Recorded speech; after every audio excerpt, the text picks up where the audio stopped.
बिस्मिल्लाहिर्रहमानिर्रहीम अस्सलाम वालेकुम hello everyone I hope you all are doing well. आज जो हमारा पोएम है that's from post colonial literature no he said by Wole Soyinka. बहुत ही इंटरेस्टिंग पोएम है। इस पोएम में हम वॉल सियंका की short biography, poem translation with analysis और साथ में इसके जो थीम्स हैं उनको डिस्कस करेंगे। सो टाइम वेस्ट के बगैर लेट्स गेट स्टार्टेड। वॉल सियंका ये एक Nigerian play right means dramatist और पॉलिटिकल एक्टिविस्ट थे और इसको नोबेल प्राइज़ भी मिला था 1986 में। इसकी जो डेट ऑफ बर्थ है वो 1934 इबादन में हुई और ये जगह कहाँ है, नाइजेरिया में है। और इसका जो कबीला था वो कौन सा कबीला था, योरूबा। ठीक है, जैसे यहाँ पे कबीले होते हैं वहाँ पे भी इसी तरह कबीले हैं। और इसकी जो तालीम है वो कहाँ से, इबादन से हैं। इबादन नाइजेरिया के एक जगह का नाम है। और इसने जो यूनिवर्सिटी पढ़ी थी वो कहाँ से पढ़ी है, लीड्स से, इंग्लैंड से। और इसने मेमोयर्स भी लिखे थे, 5 मेमोयर्स लिखे थे इंग्लिश में। और वे मेमोयर्स को आपको पता होगा, मेमोयर्स जो है एक ख़ास इवेंट को डिस्कस किया जाता है। ठीक है, ऑटोबायोग्राफ़ी और मेमोयर में फ़र्क यही है, ऑटोबायोग्राफ़ी में आप ऑब्वियसली अपने बारे में लिखते हो। ठीक है, इट मीन्स के सब कुछ एक्सप्लेन करते हो, from your childhood to your adulthood, your death, from your upbringing to your death. लेकिन मेमोयर में जो आप किसी ख़ास इवेंट को डिस्कस करते हो। अब इसके जो 5 मेमोयर्स है उसके नाम क्या क्या है, the years of childhood 1981 and you must set fourth a down a memoir 2006, the novels the interpreters 1965 and season of enemy 1973 and 19 plays shaped by a diverse range of influences including avant-garde traditions, politics and African myth. तो ये सारे इसके जो works है उसमें ये चीज़ें discuss होती हैं, मतलब एक किस्म के हम कह सकते हैं थीम्स है। Soyinka's poetry similarly draws on Yoruba myths. और इसका जो कबीला है उस पर इसने अमूमन लिखा है his life as an exile and in prison. और ये जेल में भी रह चुके हैं तो उस पर भी लिखते हैं। And politics, his collections of poetry include Idanre and other poems 1967, Poems from Prison 1969, republished as a shuttle in the Crypt in 1972. Organ Ababimin 1976, Mandela's Earth and Other Poems, ये भी मैंने डिस्कस किया है। ठीक है, ये वीडियो आप देख सकते हैं, इसका लिंक मैं डिस्क्रिप्शन में दे दूँगा। And selected poems 2001, an outspoken opponent of oppression and tyranny worldwide and a critique of the political situation in Nigeria। अच्छा, ऑब्वियसली जब आप किसी को जेल में रखते हो तो उसके बहुत से वजूहात होते हैं। इसको रखने के वजूहात यही थे कि ये हमेशा नाइजेरिया यानी जो नाइजेरियन अवाम थी उसकी बात करते थे, उन पे जो जुल्म होता था उसकी बात करते थे। तो इसीलिए इसे जेल लगा था। जो पॉलिटिकल सिचुएशन थी नाइजेरिया में उसके बारे में लिखते थे। Soyinka has lived in exile and on several occasions during the Nigerian civil war in the 1960s। और एक सिविल वॉर भी हुई थी 1960s में नाइजेरिया में, सो उस पर भी इसने लिखा था। He was held as a prisoner in solitary confinement after being charge with conspiring with the by friends. तो इसे साजिश में किसी साजिश में ये इन्वॉल्व थे, तो उसकी वजह से भी इसे एक अलग सॉलिटरी कन्फाइनमेंट, एक ऐसी जगह पे रखा गया जहाँ पे कोई भी नहीं होता। अब जब आप जेल में होते हो ऑब्वियसली आपके साथ समटाइम्स दूसरे प्रिजनर्स भी होते हैं, लेकिन इसे डिफरेंट प्रिजन में रखा गया था। In 1997 when in exile he was tried for convicted of and sentenced to death for anti-military activities। Even इसे सेंटेंस टू डेथ का भी हम कह सकते हैं कि ये सज़ा सुनाई गई थी।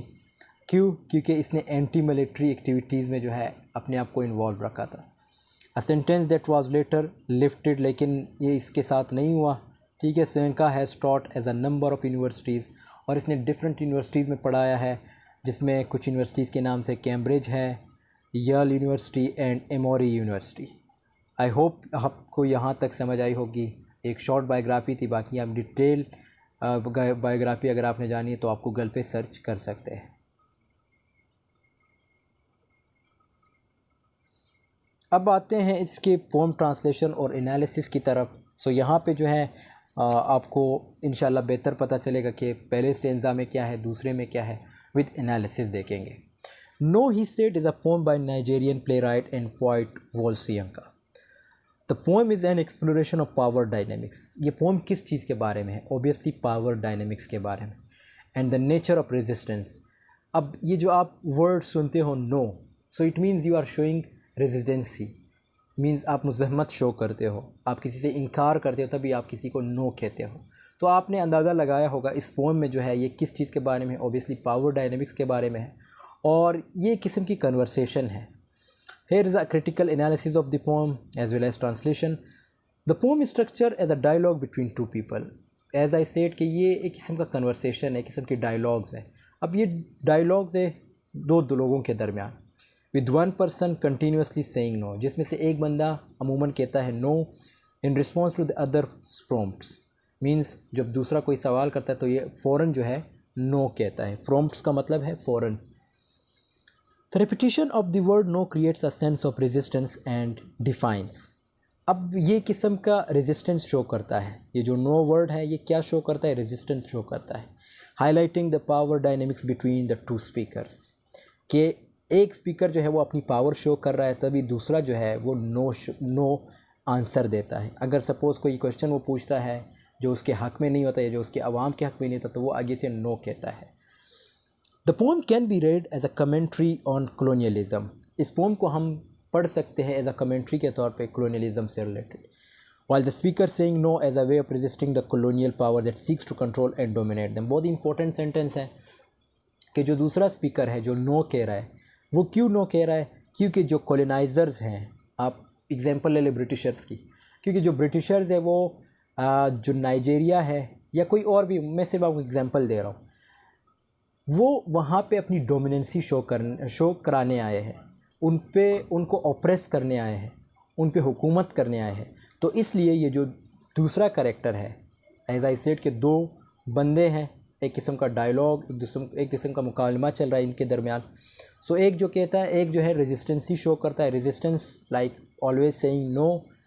सो क्यों नो कर रहा है? क्योंकि दूसरा जो है वो डोमिनेट करना चाहता है और उस पर कंट्रोल हासिल करना चाहता है। खैर, अब ये फर्स्ट स्टेंजा में क्या है? The first stanza sets the sense for the dialogue while the speaker asking a question and the other person responding with a demand. पहले स्टेंजा में क्या है? पहले स्टेंजा में ये है कि दो बंदे हैं, आपस में बात कर रहे हैं, एक जो है सवाल करता है और दूसरा जो है उसको जवाब देता है और साथ में कुछ डिमांड्स भी रखता है। The second stanza establishes the pattern of the dialogue. Second stanza क्या है? एक पैटर्न ड्रॉ करता है डायलॉग का, with the speaker saying no. जो स्पीकर है वो नो कहता है in response to the others person demands. जो दूसरा पर्सन जब डिमांड करता है तो उसके बदले में। The repetition of the word no creates a sense of tension and defiance. जब आप किसी को नो कहते हो तो ऑब्वियसली एक किस्म की टेंशन क्रिएट होती है, या तो वो आपसे जेलसी फील करने लगता है या आपसे बदला लेने की कोशिश करेगा in future. So same to same अब यहाँ पे एक किस्म की टेंशन क्रिएट हो रही है। Suggesting that the speaker is refusing to be controlled by the other person. जो स्पीकर है वो ये नहीं चाहता कि मुझे कोई कंट्रोल करे। अब कंट्रोलर कौन है? ऑब्वियसली जो वहाँ पे अपनी पावर शो कराने आए हैं, जो वहाँ पे डोमिनेंसी शो कराने आए हैं, जो उनको कॉलोनाइज्ड मीन्स वहाँ पे अपनी कॉलोनी बनाने आए हैं। The third stanza introduces a new element to the poem while the speaker saying I refuse. अब थर्ड स्टेंजा में क्या है? ये अगेन एक वर्ड नो की बजाय ये आई रिफ्यूज़। रिफ्यूज़ का मतलब है इनकार करना। सो इट मीन्स नो की बजाय अब ये आई रिफ्यूज़ वर्ड यूज़ करता है। This shift in language suggest that the speaker is becoming more assertive जो है, जो स्पीकर है वो असर्टिव बन रहा है, and refusing to be pushed around by the other person. तो जो दूसरा बंदा है जो उसे पुश कर रहा है कि आपने ये करना है, लेकिन ये उसके बदले में नो की बजाय ये आगे से आई रिफ्यूज़ कहता है। So it means now his sentences are becoming more stronger than the word no. The fourth stanza builds on this with the speaker saying I deny you and I deny your right. अब fourth stanza में जैसे पहले stanza में क्या था? ये no कहता था, मतलब नो वर्ड यूज़ करता था। फिर उसके बाद आई रिफ्यूज़ की तरफ आया, फिर रिफ्यूज़ से फिर ये क्या हुआ? अब ये आई डिनाई यू की तरफ आया। ठीक है, आई डिनाई योर राइट की तरफ आ गया। मतलब ये सेंटेंसेस अब वो यूज़ करने लगा है। These statements suggest that the speaker is rejecting an authority of the other person and asserting their own agency and autonomy. तो इससे हमें क्या अंदाज़ा, इससे हमें क्या पता लगता है? इससे हमें ये पता लगता है कि एक बंदा है जो उसे डोमिनेट करने आया है, लेकिन वो उसकी डोमिनेंसी को रिजेक्ट करने के या उसकी जो अथॉरिटी उसको रिजेक्ट करने की कोशिश कर रहा है। The final stanza of the poem is perhaps the most striking, with the speaker saying, I deny you any right to my life. अब ये एक और सेंटेंस यहाँ पे यूज़ किया गया है कि मैं अपनी ज़िंदगी का जो हक है वो तुम्हें नहीं दे सकता, मतलब अपनी ज़िंदगी का जो कंट्रोल है वो मैं तुम्हें नहीं दे सकता। This statement is a powerful assertion of the speaker's autonomy and a rejection of any attempt by the other person to control or dominate them. As I said, कि जब आप इस तरह सेंटेंस बोलते हो कि मैं अपनी ज़िंदगी का हक तुम्हें नहीं दे सकता या मेरी ज़िंदगी जो है आप कंट्रोल नहीं कर सकते, मुझे आप कंट्रोल नहीं कर सकते, सो इट मीन्स आप यहाँ पे क्या शो कर रहे हो? आप यहाँ पे ये शो कर रहे हो कि आप मुझे डोमिनेट नहीं कर सकते। The final line of this poem, I am mine, reinforces this sense of agency and suggests that the speaker has claimed ownership of their own life and destiny. ये भी बहुत इंपॉर्टेंट वर्ड्स हैं, ठीक है, sentence है I am mine, कि मैं ख़ुद का हूँ, मतलब मैं जो करूँगा वो मेरे लिए बेहतर है या अच्छा है गलत है वो मेरी मर्ज़ी है, लेकिन आपने मुझे डोमिनेट नहीं करना, आप मुझ पे हुकूमत नहीं कर सकते। अब आपने एक चीज़ का अंदाज़ा लगाया कि यहाँ पे कॉलोनाइज़र्स की बात हो रही है जो वहाँ पे कॉलोनी बनाने आए थे, ठीक है। Overall no he said is a powerful exploration of resistance and autonomy. अगर देखा जाए तो ये एक ऐसा पोम है जो रेजिस्टेंस और ऑटोनॉमी शो कर रहा है, मतलब ख़ुद मुख्तारी शो कर रहा है। एक बंदा जो स्पीकर है वो अपनी ख़ुद मुख्तारी शो कर रहा है कि मैं ही सब कुछ हूँ, मतलब तुम लोग मुझे कंट्रोल नहीं कर सकते। The repetition of the word no creates a sense of defiance and tension. लेकिन एक आप अगर इसके ऑपोजिट देखें तो ये जो नो है या I refuse, I deny you, I am mine, ये ऐसे सेंटेंसेस है जिससे एक किस्म की टेंशन भी क्रिएट होते हैं, जिससे जो दूसरा बंदा होता है वो आपसे बदला भी ले सकता है।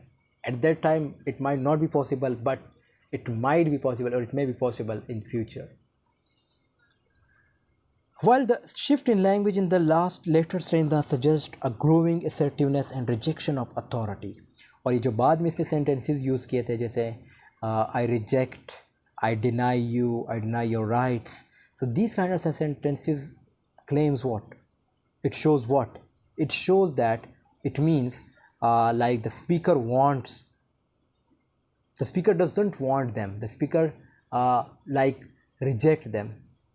They wanted to control them, but the speaker does not want to be controlled by them. The final line of the poem, I am mine, is a powerful assertion of agency. ये बहुत ही important sentence है।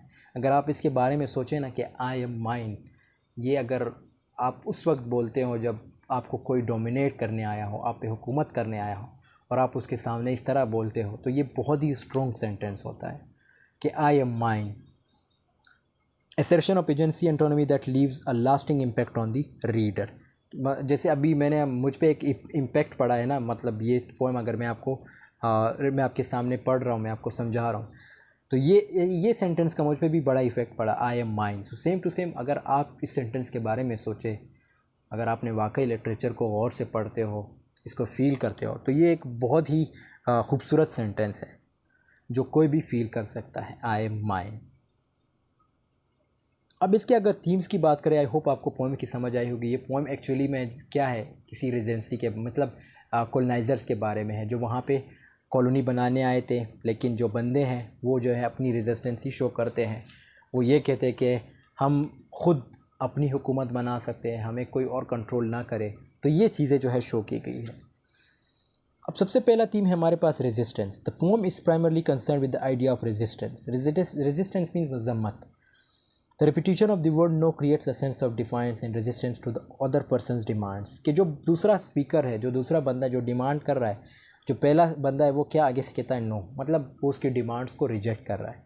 Suggesting that the speaker is asserting their own agency and autonomy, कि जो speaker है वो ख़ुद मुख्तारी चाहता है, वो किसी और के हाथों नहीं बिकना चाहता, वो किसी और को ये राइट नहीं दे रहा कि मेरी जो ज़िंदगी है या मेरे जो लोग हैं वो कोई और कंट्रोल करे। अच्छा, एक और बात, ये पोएम जो है, आपने जो नेल्सन मंडेला का नाम सुना होगा, अफ्रीकन हिस्ट्री में अगर देखें तो बहुत बड़ा नाम है, जिसने जेल भी काटी है अपने आवाम के लिए। सो ये ज़्यादातर पोएम्स ये जो वॉल सियंका ने लिखे, ये उसकी तरफ, मतलब उसको जो है एक किस्म का ट्रिब्यूट दे रहा है।